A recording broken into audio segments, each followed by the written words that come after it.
মানব সভ্যতার আদিলগ্ন থেকে মানুষ যেই কয়টা প্রশ্নের উত্তর খুঁজে বেরিয়েছে তার মধ্যে অন্যতম একটি প্রশ্ন হচ্ছে, এই মহাবিশ্ব কি সবসময় ছিল নাকি এই মহাবিশ্বের একটা শুরু আছে? ফিলোসফাররা এই প্রশ্নের উত্তর খুঁজে বের করতে গিয়ে চিন্তার সাগরে হাবুডুবু খেয়েছেন। প্রায় 2500 বছর আগে ফিলোসফার অ্যারিস্টটল বলেছিলেন এই ইউনিভার্স ইটারনাল, অর্থাৎ এই মহাবিশ্ব সবসময়ই ছিল। অন্যদিকে ইউরোপিয়ান এনলাইটমেন্ট পিরিয়ডের অন্যতম ইনফ্লুয়েন্সিয়াল ফিলোসফার ইমানুয়েল কান্ট বলেছিলেন, চিন্তা করে এই প্রশ্নের উত্তর নিশ্চিতভাবে খুঁজে বের করা সম্ভব না। আবার রিলিজিয়াস স্কলাররা তাদের ধর্মগ্রন্থ বের করে দেখিয়েছেন সৃষ্টিকর্তা সবকিছু সৃষ্টি করেছেন, সুতরাং এই মহাবিশ্বের শুরু আছে। ফিলোসফার এবং রিলিজিয়াস স্কলারদের পাশাপাশি 20 শতাব্দীতে এসে বিজ্ঞানীরা এই প্রশ্নের উত্তর খুঁজে পাওয়ার একটা সম্ভাবনা দেখতে পায়। আস্তে আস্তে কিছু অবজারভেশনাল এভিডেন্স আসতে থাকে, যা থেকে ধারণা পাওয়া যায় আমাদের মহাবিশ্বের হয়তো একটা শুরু আছে। বিখ্যাত ব্রিটিশ সায়েন্টিস্ট ফ্রেড হোয়েলের কাছে এই মহাবিশ্বের যে একটা শুরু আছে এই ধারণাটা তখন একেবারেই পছন্দ হয়নি। ফ্রেড হোয়েল ছিলেন স্টেডি স্টেট থিওরির প্রবক্তা। ফ্রেড হোয়েলের মতে এই ইউনিভার্স হচ্ছে ইটারনাল, অর্থাৎ এই ইউনিভার্সের কোনো শুরু নেই, মহাবিশ্ব সবসময়ই ছিল। 1949 সালে বিবিসি রেডিওতে একটা প্রোগ্রামে এই ইউনিভার্সের যে একটা শুরু আছে এই ধারণাটাকে অনেকটা বিদ্রুপ বা কটাক্ষ করার জন্য ফ্রেড হোয়েল বিগ ব্যাং কথাটা ব্যবহার করেন। কিন্তু ফ্রেড হোয়েল যে থিওরিটার বিরোধিতা করলেন সেটাই আস্তে আস্তে প্রভাব বিস্তার করতে থাকে এবং সেটাই আজকে বিগ ব্যাং থিওরি নামে পরিচিত। সুতরাং বুঝতেই পারছেন এই বিগ ব্যাং নামটা এসেছে এমন একজনের কাছ থেকে যিনি বিগ ব্যাং থিওরিটাকে আসলে সমর্থনই করেন নাই। আজকের দিনে এসেও বিগ ব্যাং প্রচণ্ড সফিস্টিকেটেড এবং কমপ্লেক্স একটা থিওরি। আমাদের মতো সাধারণ মানুষের এই বিগ ব্যাং থিওরি নিয়ে কীভাবে চিন্তা করা উচিত সেটা নিয়ে ভবিষ্যতে কোনো একটা ভিডিওতে হয়তো আলোচনা করবে। তবে আজকের ভিডিওতে আমরা শুধুমাত্র ফিলোসফিক্যালি বোঝার চেষ্টা করব এই মহাবিশ্বের কি একটা শুরু আছে নাকি এই মহাবিশ্ব সবসময়ই ছিল। আর আজ থেকে প্রায় 930 বছর আগে হজরত ইমাম গাজ্জালি এই প্রশ্নের উত্তরটা এমনভাবে দিয়েছিলেন যা আর এক জিনিয়াস ফিলোসফার ইবনে সিনার ফিলোসফির বিপক্ষে যায়। আর আজকে আমরা হজরত ইমাম গাজ্জালির সেই যুক্তির কিছুটা অংশ আলোচনা করব। আপনি হয়তো দিনের মধ্যে অনেকবার নিজের অজান্তেই ইনফিনিটি বা অসীম এই ধরনের শব্দগুলো আপনার কথার মধ্যে ব্যবহার করেন। হজরত ইমাম গাজ্জালির যুক্তি ইনফিনিটি নিয়ে আপনার চিন্তার জগতে তোলপাড় ঘটাবে। আর এই সব কিছু বোঝার জন্য আমরা আজকের ভিডিওটাতে হজরত ইমাম গাজ্জালির একটা অসাধারণ বই নিয়ে আলোচনা করব, যেটাকে আপনি ইসলামিক ইন্টেলেকচুয়াল এবং ফিলোসফিক্যাল ট্রেডিশনের একটা টার্নিং পয়েন্ট বলতে পারেন।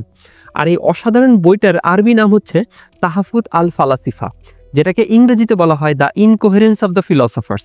অর্থাৎ এই বইটাতে হজরত ইমাম গাজ্জালি ফিলোসফারদের চিন্তার অসঙ্গতিগুলো ধরিয়ে দিচ্ছেন। কিন্তু হজরত ইমাম গাজ্জালির সেই ফ্যাসিনেটিং যুক্তিগুলো উপস্থাপন করার আগে আমাদের একটু জানা দরকার তিনি কেন এই বইটা লিখেছিলেন এবং কেন ইসলামের ইন্টেলেকচুয়াল এবং ফিলোসফির ইতিহাসে এই বইটা অত্যন্ত গুরুত্বপূর্ণ। গত পর্বে আমরা আলোচনা করেছি ইসলামের স্বর্ণযুগে বাগদাদে এক বিশাল জ্ঞান ভাণ্ডার প্রতিষ্ঠা করা হয়, যেখানে পৃথিবীর বিভিন্ন প্রান্তের বিভিন্ন ভাষার জ্ঞান আরবিতে অনুবাদ করা হতো। বাগদাদের সেই বিখ্যাত জ্ঞান ভাণ্ডারই বাইতুল হিকমা বা হাউস অফ উইজডম নামে পরিচিত। এভাবে ইসলামিক ফিলোসফারদের হাতে গ্রিক ফিলোসফি এসে পৌঁছায়। মুসলিম ফিলোসফারদের মধ্যে ইবনে সিনা এতটাই প্রভাবশালী ছিলেন যে তার ছায়ায় অন্যরা ঢাকা পড়ে যায়। ব্যাপারটা অনেকটা এইরকম হয়ে দাঁড়ায় যে ফিলোসফি মানেই ইবনে সিনা।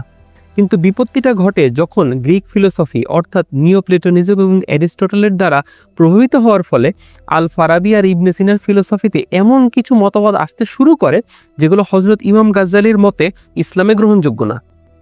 তাহফুত আল ফালাসিফা বইতে ইমাম গাজ্জালি আল ফারাবি এবং ইবনে সিনার ফিলোসফির 20টি মতবাদ তুলে ধরেছেন এবং নিজের যুক্তি দিয়ে সেগুলোকে খণ্ডন করেছেন।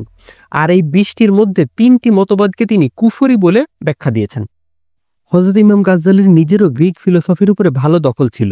এই বইতে তিনি বিভিন্ন গ্রিক দার্শনিকের কথা বলেছেন। তিনি নিজেও বলেছেন যুক্তি বা লজিক গুরুত্বপূর্ণ এবং আমাদের লজিক শেখা উচিত। কিন্তু সাথে সাথে তিনি এটাও বলেছেন যুক্তি বা লজিক শুধুমাত্র ওইসব ফিলোসফারদের মধ্যেই সীমাবদ্ধ না। তিনি তার এই বইটাতে তাদের লজিক ব্যবহার করেই তাদের যুক্তিগুলোকে খণ্ডন করেছেন। ইবনে সিনার অনেক ভক্ত এবং অনুসারী ছিল। ইমাম গাজ্জালি বলেছেন এই বইটা লেখার উদ্দেশ্য হচ্ছে ওইসব লোকদের সতর্ক করে দেওয়া যারা মনে করেন যে ফিলোসফারদের যুক্তিতে কোনো স্ববিরোধিতা বা কন্ট্রাডিকশন নেই। দেখেন, ইসলামে অনেক রিলিজিয়াস স্কলার আছেন এবং তাদের ভিতরে কিছু মতপার্থক্যও আছে। ইমাম গাজ্জালি বলেছেন এই বইটাতে তিনি নির্দিষ্ট কোনো পক্ষের মতামতকে প্রতিষ্ঠিত করার চেষ্টা করবেন না, বরং শুধুমাত্র তিনি আল ফারাবি আর ইবনে সিনার ওইসব যুক্তিগুলোর অসঙ্গতি ধরে দিবেন যেগুলো রিলিজিয়াস প্রিন্সিপালকে চ্যালেঞ্জ করে। মজার ব্যাপার হচ্ছে ফিলোসফারদের অসঙ্গতি ধরে দেওয়ার জন্য তিনি যে বইটা লিখতে বসেছিলেন সেটাই শেষ পর্যন্ত ফিলোসফির একটি অসাধারণ বই হয়ে দাঁড়ায়। অর্থাৎ হজরত ইমাম গাজ্জালির তাহাফুত আল ফালাসিফা একটি টপ ক্লাস ফিলোসফির বই। তবে ওই 20টি মতবাদের সবগুলো তো আর এক ভিডিওতে ব্যাখ্যা করা সম্ভব না, তাই আজকের ভিডিওতে তাহাফুত আল ফালাসিফা বইয়ের প্রথম ধারণার ছোট্ট একটি অংশ আমি আমার নিজের ভাষায় ব্যাখ্যা করব। আর এই ধারণাটা ব্যাখ্যা করতে গিয়ে আমরা ইনফিনিটি, হিলবার্ট হোটেল প্যারাডক্স, জিনোর ডাইকোটমি প্যারাডক্স এবং থমসন ল্যাম্প প্যারাডক্সের মতো বিখ্যাত সব কনসেপ্ট নিয়ে আলোচনা করব, যেটা আপনার চিন্তার জগতের দ্বার খুলে দিবে। আমরা গত এপিসোডেই আর্গুমেন্ট ফ্রম কন্টিনজেন্সি নিয়ে আলোচনা করেছি, যেখানে আমরা দেখেছি ইবনে সিনা কিভাবে তার লজিক্যাল বুরহান আর্গুমেন্টের মাধ্যমে দেখিয়েছেন যে আমরা আমাদের চারপাশে যা কিছু দেখতে পাই সবকিছুই কন্টিনজেন্ট বা ডিপেন্ডেন্ট, অর্থাৎ সবকিছুই তার অস্তিত্বের জন্য শেষ পর্যন্ত একটা নেসেসারি এক্সিস্টেন্স অর্থাৎ আল্লাহর উপরে নির্ভরশীল। ইবনে সিনা বিশ্বাস করতেন আল্লাহ এক এবং অদ্বিতীয়। আল ফারাবি এবং ইবনে সিনা এটাও বিশ্বাস করতেন যে এই ইউনিভার্স ইটারনাল, অর্থাৎ এই মহাবিশ্ব সবসময়ই ছিল, কোনো একটা নির্দিষ্ট সময়ে এই ইউনিভার্সকে সৃষ্টি করা হয়নি, এই মহাবিশ্বের কোনো শুরু নেই। ইবনে সিনার মতে আল্লাহ এবং এই মহাবিশ্বের মধ্যে সম্পর্ক হচ্ছে অনেকটা সূর্য আর সূর্যের আলোর মতো। সূর্য থাকলে যেমন সূর্যের আলো থাকবেই, তেমনি আল্লাহ থাকলে এই মহাবিশ্ব থাকবেই। কিন্তু সূর্যের আলো যেমন তার অস্তিত্বের জন্য সূর্যের উপরে নির্ভরশীল, একইভাবে পৃথিবীও তার অস্তিত্বের জন্য আল্লাহর উপরে নির্ভরশীল। ইবনে সিনা বলতে চাচ্ছেন এই পৃথিবী অনন্তকালের, গড যেমন ইটার্নাল, ইউনিভার্সও eternal. God is self sufficient but universe is dependent, অর্থাৎ কোনো একটা নির্দিষ্ট সময়ে এই ইউনিভার্সকে সৃষ্টি করা হয়নি, এই ইউনিভার্স অনন্তকাল ধরেই আছে এবং অনন্তকাল ধরেই এই ইউনিভার্স তার অস্তিত্বের জন্য গডের উপরে নির্ভরশীল। ইবনে সিনা যখন বলছেন এই ইউনিভার্স ইটার্নাল, অর্থাৎ এই মহাবিশ্বের কোনো শুরু নেই, এটা সবসময়ই ছিল, এখানটাতে ইমাম গাজ্জালির আপত্তি।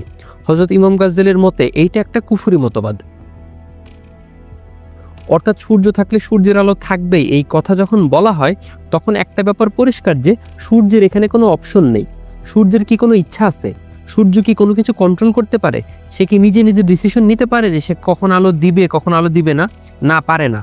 অর্থাৎ সূর্য থাকলে সূর্যের আলো থাকতে বাধ্য। আল্লাহর সঙ্গে ইউনিভার্সের সম্পর্ক এইরকম, এইটা ইমাম গাজ্জালি মানতে রাজি নন। কারণ এই কথা মেনে নিলে ব্যাপারটা এরকম দাঁড়ায় যে সূর্য যেমন আলো দিতে বাধ্য, আল্লাহও এই পৃথিবী সৃষ্টি করতে বাধ্য। কিন্তু আল্লাহ তো কমপ্লিটলি ইন্ডিপেন্ডেন্ট এবং সেলফ সাফিসিয়েন্ট, আল্লাহর তো কমপ্লিট ফ্রি উইল আছে। সুতরাং ইমাম গাজ্জালির মতে আল্লাহ একটা নির্দিষ্ট সময়ে তার ইচ্ছায় এই পৃথিবী সৃষ্টি করেছেন, বাধ্য হয়ে নয়, এবং এই মহাবিশ্বের একটা শুরু আছে। এই মহাবিশ্বের যে একটা শুরু আছে সেটার পক্ষে হযরত ইমাম গাজ্জালির ফিলোসফিক্যাল যুক্তিটাই এখন আমি আমার নিজের ভাষায় ব্যাখ্যা করার চেষ্টা করব। তবে কতটা সহজ এবং নির্ভুলভাবে করতে পারবো জানি না, সুতরাং আমার ব্যাখ্যাই চূড়ান্ত ব্যাখ্যা না। আপনি যদি একটা কমপ্লিট আন্ডারস্ট্যান্ডিং চান তাহলে আপনার অবশ্যই এই অসাধারণ বইটা পড়া উচিত। ইবনে সিনার মতে এই ইউনিভার্স ইটারনাল, অর্থাৎ এই ইউনিভার্স বা মহাবিশ্বের কোনো শুরু বা বিগিনিং নেই। এখন ইমাম গাজ্জালি বলবেন, একটু চিন্তা করেন, আমরা এখন প্রেজেন্ট মোমেন্টে আছি, অর্থাৎ দিনের পর দিন, বছরের পর বছর, যুগের পর যুগ, শতাব্দীর পর শতাব্দী পার হয়ে আজকে আমরা এই মুহূর্তে এসে পৌঁছেছি। ধরুন আপনার জন্ম হয়েছে 2000 সালে, আর এখন যেহেতু 2025 সাল, আপনি 25 বছর পার করে বর্তমানে এসে পৌঁছেছেন। তাহলে আপনার পাস্ট বা অতীত হচ্ছে 25 বছর, অর্থাৎ আপনার অতীত হচ্ছে সসীম। কিন্তু ইবনে সিনা যখন বলছেন এই ইউনিভার্স হচ্ছে ইটার্নাল, অর্থাৎ এর কোনো শুরু নেই, তাহলে আপনি কত বছর পেছনে গেলে ইউনিভার্সের শুরু খুঁজে পাবেন? কখনোই খুঁজে পাবেন না। তার মানে হচ্ছে এই ইউনিভার্সের পাস্ট হচ্ছে ইনফিনাইট, অর্থাৎ অসীম। আমরা অনেক সময় মনে করি ইনফিনিটি মানে হচ্ছে অনেক বড় একটা সংখ্যা, কিন্তু প্রকৃতপক্ষে ইনফিনিটি মানে হচ্ছে অসীম, যার কোনো শেষ নেই, যেটা বাউন্ডলেস বা লিমিটলেস, যেটা কখনোই শেষ হবে না। তাহলে ইমাম গাজ্জালি বলবেন অতীত যদি আসলেই অসীম হতো, অতীত তো কোনোদিন শেষই হতো না, আর অতীত যদি শেষ না হতো তাহলে তো আমরা কোনোদিনই বর্তমানে এসে পৌঁছাতে পারতাম না। কিন্তু আমরা তো বর্তমানে দাঁড়িয়ে আছি, অর্থাৎ অতীত অসীম না। অতীত অসীম হলে আমরা বর্তমানে এসে পৌঁছাতে পারতাম না। তাই ইমাম গাজ্জালির মতে অতীত যত দীর্ঘই হোক না কেন, যত বিলিয়ন বিলিয়ন বছরই হোক না কেন, এর একটা শুরু থাকতে হবে। সুতরাং এই সৃষ্টি জগতের একটা শুরু থাকবেই। এবং ইমাম গাজ্জালি তার বইতে লিখেছেন সময়ও সৃষ্টি করা হয়েছে, অর্থাৎ সময় সৃষ্টির আগে সময় বলেও কোনো কিছু ছিল না, এবং আল্লাহ সময়ের ঊর্ধ্বে। চলেন এই আর্গুমেন্টটাকে আরেকটু শক্তিশালী করার জন্য আরেকটা কনসেপ্ট বোঝার চেষ্টা করি। ইমাম গাজ্জালির মতে এই দুনিয়াতে প্রকৃতপক্ষে অসীম সংখ্যক কোনো কিছু থাকা সম্ভব না। অর্থাৎ ইমাম গাজ্জালি বলতে চাচ্ছেন এই দুনিয়াতে অ্যাকচুয়াল ইনফিনিটি সম্ভব না। অর্থাৎ সৃষ্টি জগতের কোনো কিছু সংখ্যাই ইনফিনাইট হতে পারবে না বা অসীম হতে পারবে না। ধরুন আপনি মার্বেল কালেক্ট করেন, এখন আপনি যদি একটা একটা করে মার্বেল কালেক্ট করতে থাকেন তাহলে আপনার মার্বেলের সংখ্যা ক্রমাগত বাড়তেই থাকবে, কিন্তু কখনোই সত্যিকারের অর্থে অসীম হবে না। এটাকেই বলা হয় পোটেনশিয়াল ইনফিনিটি, যেটা হলো এমন একটা প্রক্রিয়া যেটা থামানো না হলে অসীমের দিকে চলতে থাকবে কিন্তু কখনোই অসীমে পৌঁছাবে না। আর আপনার কাছে যদি কখনো আসলেই অসীম সংখ্যক মার্বেল থাকে তাহলে সেটা হবে অ্যাকচুয়াল ইনফিনিটি, কিন্তু বাস্তবে আপনার কাছে কখনোই অ্যাকচুয়ালি অসীম সংখ্যক মার্বেল থাকা সম্ভব না। কেন সম্ভব না? কারণ অ্যাকচুয়াল ইনফিনিটি মানে আসলে কতগুলো মার্বেল, পৃথিবীর সবথেকে বড় সংখ্যা কতগুলো মার্বেল আপনি সংগ্রহ করার পরে বলবেন এর থেকে আর বেশি সংগ্রহ করা সম্ভব না, কারণ এর থেকে আর বড় সংখ্যা নেই। আপনি যত বড় সংখ্যার কথাই চিন্তা করেন না কেন, তার সাথে যদি আপনি আরও এক যোগ করেন তাহলে আপনি তার থেকেও একটা বড় সংখ্যা পাবেন, আরও এক যদি যোগ করেন তাহলে তার থেকেও একটা বড় সংখ্যা পাবেন। অর্থাৎ ইনফিনিটি হচ্ছে সেই লিমিট যার দিকে আপনি ধীরে ধীরে এগিয়ে যেতে পারবেন, কিন্তু বাস্তবে আপনি কোনোদিন সেখানে পৌঁছাতে পারবেন না। ঠিক যেমন এই পৃথিবীর সব সংখ্যা গুণে আপনি কোনোদিন শেষ করতে পারবেন না।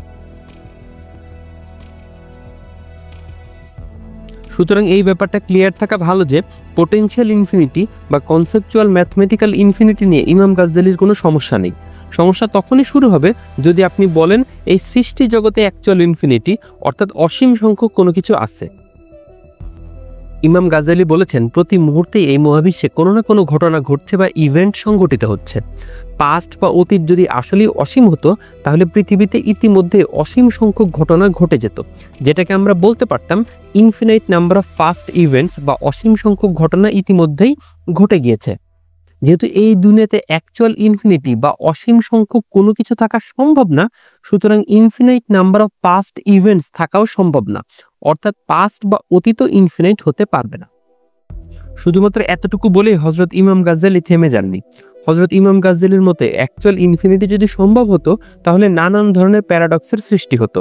তিনি বিভিন্ন ধরনের গ্রহের গতি বা প্ল্যানেটারি মুভমেন্ট এবং ইনফিনাইট নাম্বার অফ সোলস ইত্যাদি দিয়ে উদাহরণ দিয়ে বোঝাতে চেষ্টা করেছেন।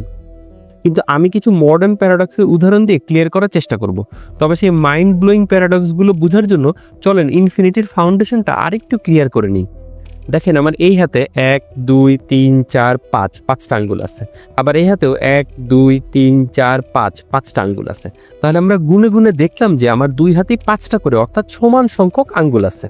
দেখেন আমি কিন্তু না গুনে অন্য আরেকটা ভাবে বের করতে পারতাম যে আমার দুই হাতেই সমান সংখ্যক আঙ্গুল আছে। আমি যদি আমার এই হাতের উপরে অন্য আরেকটা হাত এনে প্লেস করি তাহলে দেখবেন যে আমার এই হাতের প্রতিটা আঙ্গুলের জন্য অন্য হাতেও একটা করে আঙ্গুল আছে। যেহেতু আমার এই হাতের একটা আঙ্গুলের জন্য অন্য হাতেও একটা করে আঙ্গুল আছে, সুতরাং আমি বলতে পারি যে আমার দুই হাতে আঙ্গুলের সংখ্যা সমান। এইটাকে বলা হয় 1-to-1 করেসপন্ডেন্স। আপনি যেখানেই দেখবেন কমপ্লিটলি 1-to-1 ম্যাপিং করা যাচ্ছে, আপনি বুঝে নেবেন সেখানে আসলে সমান সংখ্যক উপাদান আছে।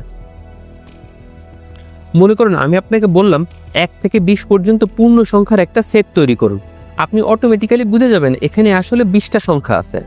আবার আমি যদি আপনাকে 1 থেকে 20 পর্যন্ত বিজোড় সংখ্যাগুলোর একটা সেট তৈরি করতে বলি তাহলে আপনি দেখবেন সেখানে মাত্র 10টি সংখ্যা, অর্থাৎ ঠিক অর্ধেক।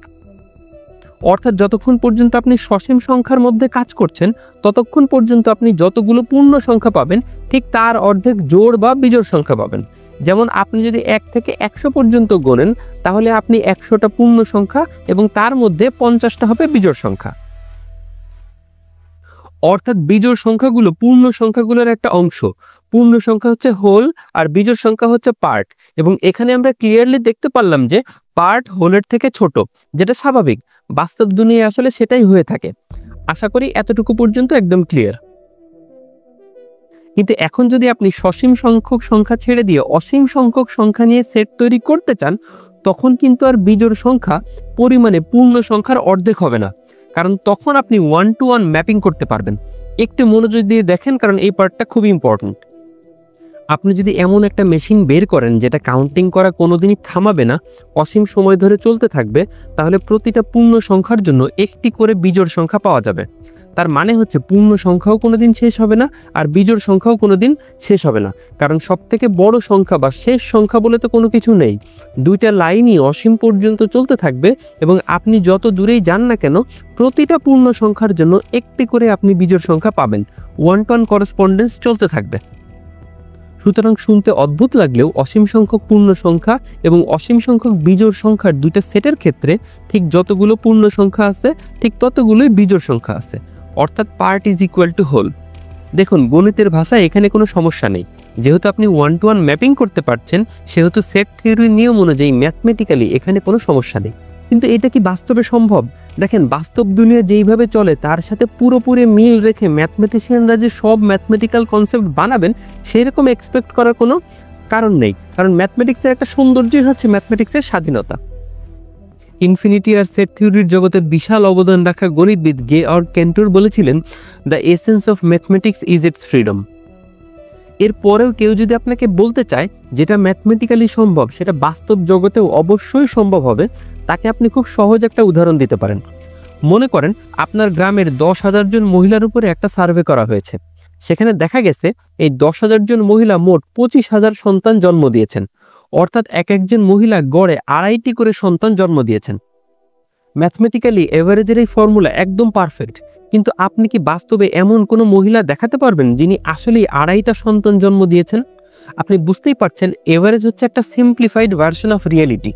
এটা যে সবসময় বাস্তব জগতের সাথে হুবহু মিলে যাবে এমন কোনো কথা নেই, কিন্তু তারপরেও এভারেজ আমরা ব্যবহার করি কারণ এভারেজ সিদ্ধান্ত গ্রহণের ক্ষেত্রে খুবই কার্যকরী একটা সূত্র।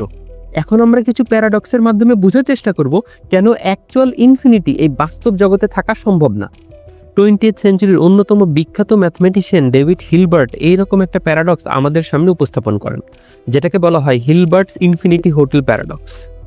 মনে করেন একটা ইনফিনিটি হোটেল যেখানে 1, 2, 3 এভাবে ইনফিনাইট নাম্বার অফ রুম আছে এবং আজকে রাতে এই হোটেলের অসীম সংখ্যক রুমের প্রত্যেকটা রুমে একজন করে মানুষ আছে। হোটেলটা কমপ্লিটলি ফুল। যেহেতু হোটেলের সবগুলো রুম বুকড, অর্থাৎ হোটেলটা কমপ্লিটলি ফুল, তাহলে কি এখানে আর নতুন করে কাউকে রুম দেওয়া যাবে? ম্যাথমেটিক্যালি অবশ্যই যাবে, কারণ একটু আগেই আমরা বলেছি যে কোনো সংখ্যা যত বড়ই হোক না কেন আপনি যদি তার সাথে আর 1 যোগ করেন আপনি তার থেকেও আরও একটা বড় সংখ্যা পাবেন। অর্থাৎ এখন এই হোটেলে সবাই যে যত নম্বর রুমে আছে সবাইকে তার রুম নম্বরের সাথে 1 যোগ করে তত নম্বর রুমে চলে যেতে বলুন। তাহলে 1 নম্বর রুমের লোক চলে যাবে 2 নম্বর রুমে, 2 নম্বর রুমের লোক চলে যাবে 3 নম্বর রুমে, 3 নম্বর রুমের লোক চলে যাবে 4 নম্বর রুমে। এভাবে সবাই একটা করে রুম সামনে এগিয়ে যাবে। আর সেটা যদি হয় তাহলে আপনার 1 নম্বর রুম ফাঁকা হয়ে গেল এবং আপনি সেই রুমটা নতুন একজন মানুষকে দিতে পারবেন।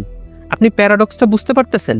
যেই হোটেলটা কমপ্লিটলি ফুল ছিল, যেখান থেকে একজন গেস্টও চলে যায়নি, তবুও আপনি সেই হোটেলে আরেকজন মানুষকে নতুন একটা রুম দিতে পারলেন। আচ্ছা, এমন যদি হয় এই ইনফিনিটি হোটেলটা কমপ্লিটলি ফুল এবং এমন অবস্থায় আরও ইনফিনাইট নাম্বার অফ গেস্ট, অর্থাৎ আরও নতুন করে অসীম সংখ্যক মানুষ এসে আপনার কাছে রুম চায়, আপনি কি দিতে পারবেন? ম্যাথমেটিক্যালি অবশ্যই পারবেন। যে এখন যত নম্বর রুমে আছে এখন আপনি তার রুম নম্বরটাকে 2 দিয়ে গুণ করে তাকে তত নম্বর রুমে চলে যেতে বলবেন। অর্থাৎ যে এখন 1 নম্বর রুমে আছে তাকে আপনি 2 নম্বর রুমে পাঠাবেন, যে 2 নম্বর রুমে আছে তাকে আপনি 4 নম্বর রুমে পাঠাবেন, যে 3 নম্বর রুমে আছে তাকে আপনি 6 নম্বর রুমে পাঠাবেন, যে 4 নম্বর রুমে আছে তাকে আপনি 8 নম্বর রুমে পাঠাবেন। সুতরাং এটা যদি আপনি করতে পারেন তাহলে আপনি আপনার হোটেলে জোড় নাম্বারের যত রুম আছে সবগুলো রুম পরিপূর্ণ করে ফেললেন। আর আমরা তো একটু আগে আলোচনা করে এসেছি যে অসীম সংখ্যক জোড় সংখ্যা আছে, সুতরাং হোটেলের সব গেস্ট তাদের রুম চেঞ্জ করে অসীম সংখ্যক জোড় নাম্বারের রুমে চলে যাবে আর আপনার হোটেলের সব বিজোড় রুম নাম্বারের রুমগুলো ফাঁকা হয়ে যাবে। আর এখন আমরা জানি বিজোড় সংখ্যাও অসীম, সুতরাং বাইরে যে অসীম সংখ্যক লোক দাঁড়িয়ে আছে তাদেরকে এখন আপনি অসীম সংখ্যক বিজোড় রুম নাম্বারের রুমে জায়গা দিতে পারবেন। একটু আগে যে হোটেলটা কমপ্লিটলি ফুল ছিল এখন সেই হোটেলেই আপনি অসীম সংখ্যক নতুন মানুষকে রুম দিলেন। এটা ম্যাথমেটিক্যালি সম্ভব, কিন্তু ইন রিয়েলিটি এটা কি কখনো সম্ভব যে একটা হোটেল পুরোপুরি ভর্তি তারপরে আপনি সেই হোটেলে নতুন একজন মানুষকে একটা রুম দিবেন? না, সম্ভব না। হযরত ইমাম গাজ্জালির মৃত্যুর 800 বছরের বেশি সময় পরে এসে বিখ্যাত ম্যাথমেটিশিয়ান ডেভিড হিলবার্ট বলেন, the infinite is nowhere to be found in reality, it neither exist in nature nor provides a legitimate basis for rational thought. এখন আবার একটু প্রাচীন যুগে ফেরত যাই। আজ থেকে প্রায় 2500 বছর আগে ফিলোসফার জিনো অফ এলিয়া একটি প্যারাডক্স আমাদের সামনে দাঁড় করান। মনে করেন আপনার বাসা থেকে আপনার বন্ধুর বাসা 2 কিলোমিটার দূরে। এখন আপনি হেঁটে আপনার বন্ধুর বাসায় যাচ্ছেন। এখন জিনের কথা হচ্ছে আপনি তো একসময় অর্ধেক দূরত্বে পৌঁছাবেন, অর্থাৎ 1 কিলোমিটার পার করে ফেলবেন। তারপর বাকি 1 কিলোমিটারে আবার অর্ধেক যাবেন, অর্থাৎ 1.5 কিলোমিটার একসময় পার হয়ে যাবে। তারপর বাকি দূরত্বের আবার অর্ধেক যাবেন, অর্থাৎ টোটাল 1.75 কিলোমিটার পার হয়ে যাবেন। এইভাবে করে যদি আপনি অর্ধেক দূরত্ব পার করতে থাকেন, তাহলে আপনি আস্তে আস্তে আপনার বন্ধুর বাসার খুব কাছাকাছি চলে যাবেন, খুবই কাছাকাছি, কিন্তু কখনোই সম্পূর্ণ পৌঁছাতে পারবেন না। কেন পারবেন না? কারণ জিনো আপনাকে বলবেন যে প্রতিটা অংশ আপনি ভাগ করলেন, এই প্রতিটা অংশের দূরত্ব সসীম, এবং সসীম পরিমাণ দূরত্ব পার হতে আপনার একটু হলেও সময় লাগবে। এতটুকু অস্বীকার করার কোনো সুযোগ নেই। এখন জিনো আপনাকে বলবেন এই যে আপনি অর্ধেকটা পরিমাণ দূরত্বকে সবসময় আবার অর্ধেক করছেন, এটা তো আজীবন করা যাবে। অর্থাৎ গণিতের দৃষ্টিকোণ থেকে কখনোই এমন হবে না যে আপনি এমন একটা সংখ্যা পাবেন যেটাকে আর ভাগ করা যাবে না। অর্থাৎ দুইটা সংখ্যার মাঝখানের দূরত্ব যত ছোট হয়েই আসুক না কেন, ম্যাথমেটিক্স আপনাকে কখনোই বলবে না যে আপনি এটাকে আর ভাগ করতে পারবেন না। সুতরাং আপনি যে কোনো সংখ্যাকে ইনফিনাইটলি ভাগ করতে থাকতে পারবেন। এই যে আপনি অসীম সংখ্যক ভাগ করতে পারছেন, প্রত্যেকটা ভাগের দূরত্বই কিন্তু সসীম, এবং এই সসীম দূরত্ব পার হওয়ার জন্য আপনার একটু হলেও সময় লাগবে।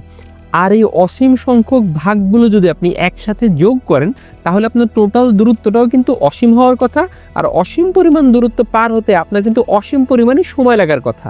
কিন্তু যখন আপনি হাঁটা শুরু করেছিলেন, তখন তো আপনি জানতেন যে আপনার বন্ধুর বাসার দূরত্ব হচ্ছে 2 কিলোমিটার।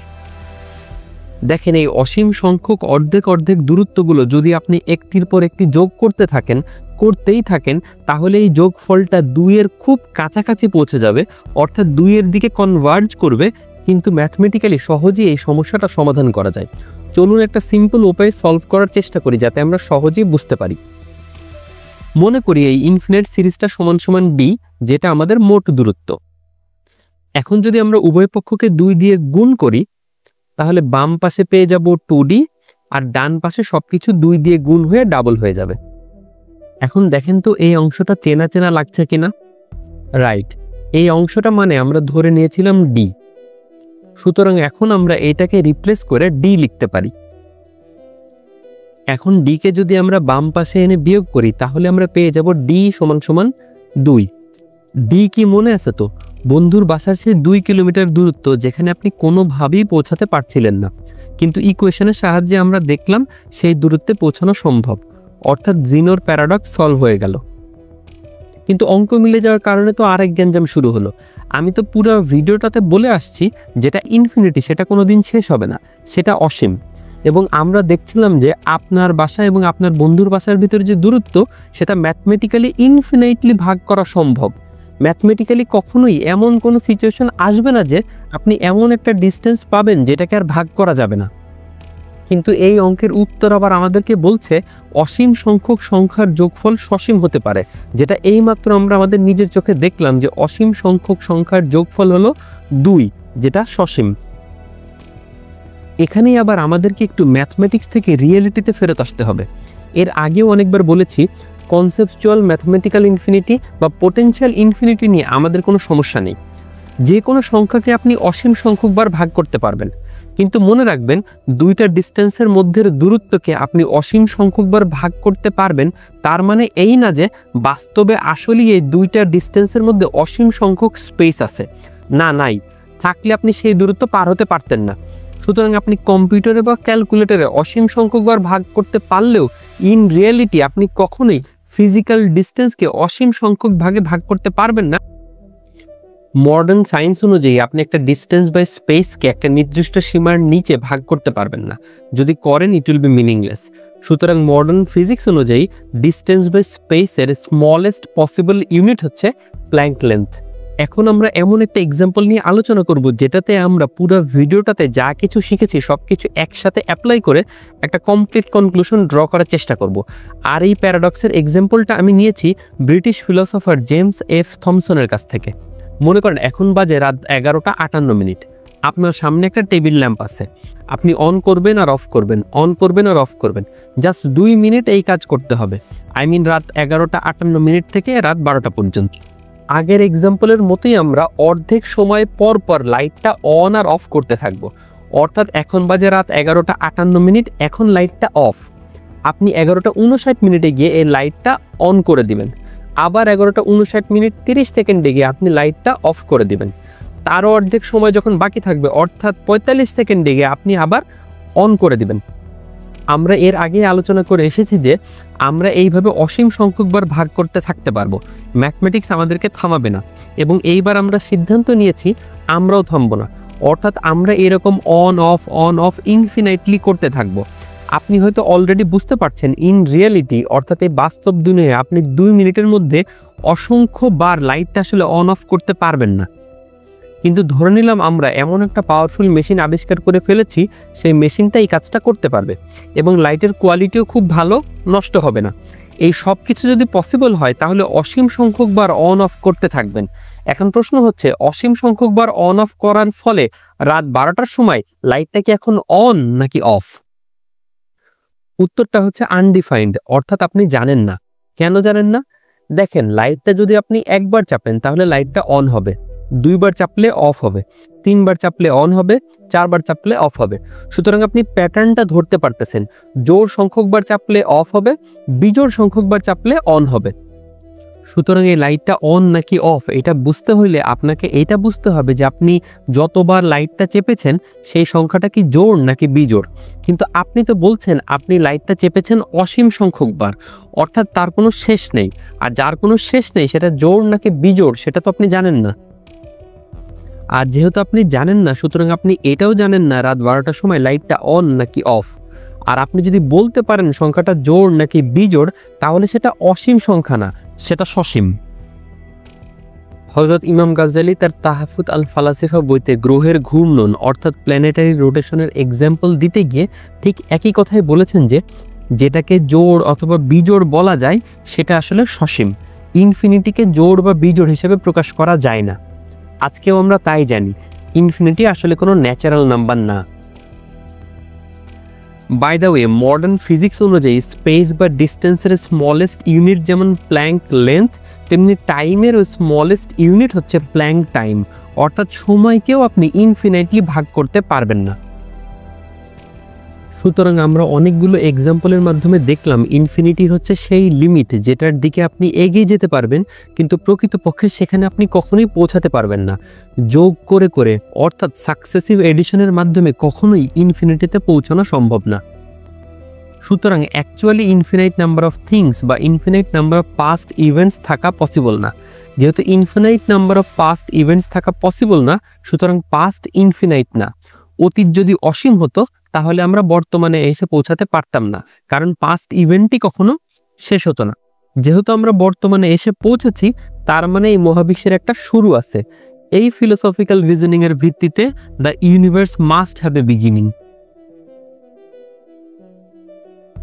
এখন একদম ছোট্ট একটা উদাহরণ দিয়ে লাস্ট একটা কনফিউশন ক্লিয়ার করি।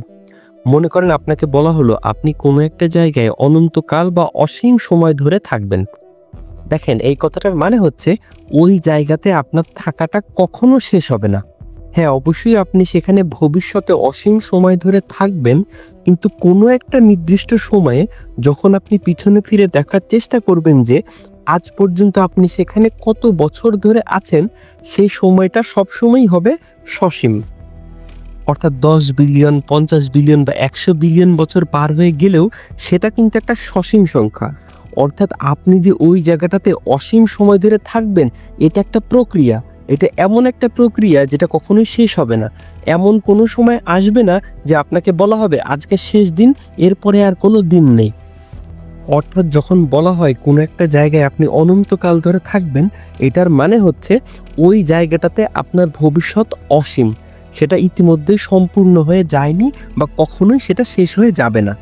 কিন্তু ইবনে সিনা যখন বলছেন এই ইউনিভার্সের কোনো শুরু নেই, তার মানে হচ্ছে অতীত অসীম।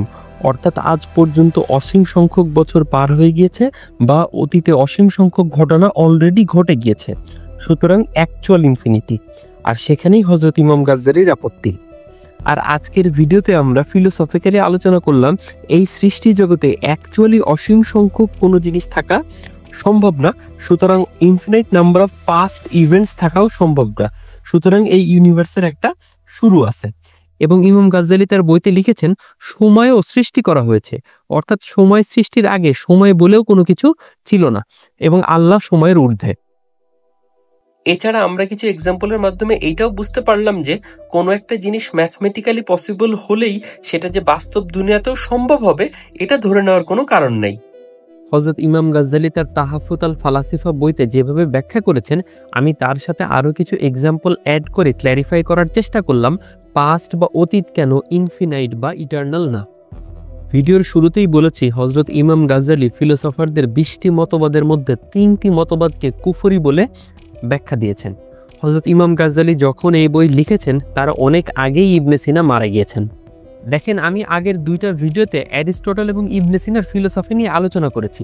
তাদের কিছু কিছু যুক্তি থেকে আমরা কিছু জিনিস শিখতেও পারি।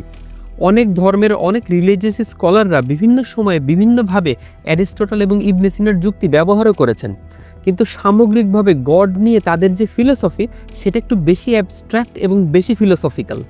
সুতরাং ইবনে সিনা তার ফিলোসফিতে সামগ্রিকভাবে গডকে যেভাবে ব্যাখ্যা করেছেন, হযরত ইমাম গাজ্জালি বলবেন সেটা ফিলোসফিক্যাল গড। আর এই ফিলোসফিক্যাল গড আর কুরআন থেকে আল্লাহ সম্পর্কে আমরা যা জানতে পারি তা পুরোপুরি এক না।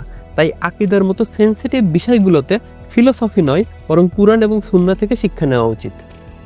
বর্তমানে একজন বিখ্যাত খ্রিস্টান ফিলোসফার উইলিয়াম লেন ক্রেগ হযরত ইমাম গাজ্জালির যুক্তির ফাউন্ডেশনের উপরে ভিত্তি করে গডের অস্তিত্বের পক্ষে একটি যুক্তি তৈরি করেছেন, যেটা পৃথিবীর বড় বড় ইউনিভার্সিটিতে বিতর্কে এবং ডিসকাশনে তিনি উপস্থাপন করে থাকেন।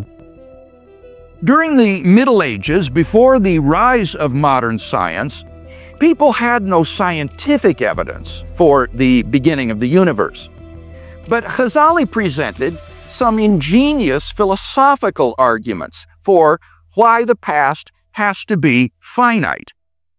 হযরত ইমাম গাজ্জালি এবং ইসলামের ইন্টেলেকচুয়াল ট্রেডিশনকে অ্যাকনলেজ করে তিনি তার এই আর্গুমেন্টের নাম দিয়েছেন kalam cosmological argument. That although the argument goes all the way back to the 4th century after Christ, in medieval Islamic theology, this argument became highly developed and highly sophisticated. And so I tagged the argument, the Kalam cosmological argument, in honor of that medieval Muslim tradition. ইসলামের ইতিহাসে অন্যতম প্রভাবশালী একজন scholar হচ্ছেন হযরত ইমাম গাজ্জালি, যিনি হুজ্জাতুল ইসলাম উপাধিতে ভূষিত। হযরত ইমাম গাজ্জালির যুক্তিটা আপনার কাছে কেমন লাগলো সেটা অবশ্যই কমেন্ট করে জানাবেন। আমিও আমার মতামতটা প্রথম কমেন্টে জানিয়ে দিব। আরও অনেক কিছু নিয়ে আলোচনা করার ইচ্ছা ছিল, কিন্তু সসীম সময়ে তার অসীম সংখ্যক বিষয় নিয়ে আলোচনা করা সম্ভব না। তাই আপনি যদি আমার চ্যানেলটা সাবস্ক্রাইব করে রাখেন, আই উইল বি ইনফিনাইটলি গ্রেটফুল। দেখা হবে পরের ভিডিওতে। ভালো থাকবেন।